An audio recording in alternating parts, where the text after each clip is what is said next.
আমাৰ আজি march past ইয়াতে ফাইনেল ৰিহাৰ্চেল হৈ আছে 12খন স্কুলে ইয়াতে অংশগ্ৰহণ কৰিছে ইয়াৰ উপৰিও আৰক্ষী আমাৰ SSB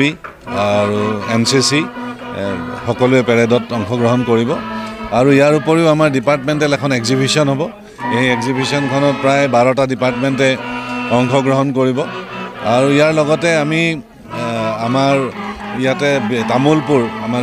বিভিন্ন জাতি জনগোষ্ঠীৰ এক মিলন ক্ষেত্ৰ ইয়াত আমি প্ৰায় 100 গৰাকী নৃত্যশিল্পীৰ জৰিয়তে আমাৰ ইয়াত যিবিলাক জনগোষ্ঠী আছে সেই জনগোষ্ঠীৰ নৃত্য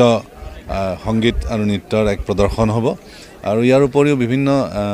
কাৰ্যসূচী থাকিব খেলা ধূলা আৰু অহাকালি আমাৰ স্বাধীনতা দিৱসৰ প্ৰাক মুহূৰ্তত আমি আমাৰ অসমৰ সুসন্তান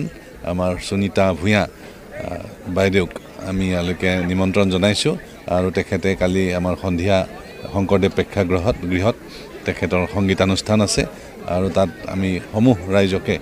এই অনুষ্ঠানলৈকে নিমন্ত্ৰণ জনাইছোঁ নিৰাপত্তাৰ দিশত ইতিমধ্যে আমি আমাৰ যিটো আমাৰ জিলা পৰ্যায়ৰ DLCC মিটিং হয় আমি ৰেগুলাৰলি কৰি আছোঁ আৰু সেই মৰ্মেই আমাৰ আৰক্ষী সেনা আৰু আমাৰ SSB প্ৰত্যেকে নিজৰ নিজৰ দায়িত্ব পালন কৰি আছে আৰু ডেফিনেটলি আমাৰ 15 আগষ্ট বুলি আমাৰ স্বাধীনতা দিৱস বুলি প্ৰত্যেকে বিশেষ ধৰণৰ তেখেতসকলে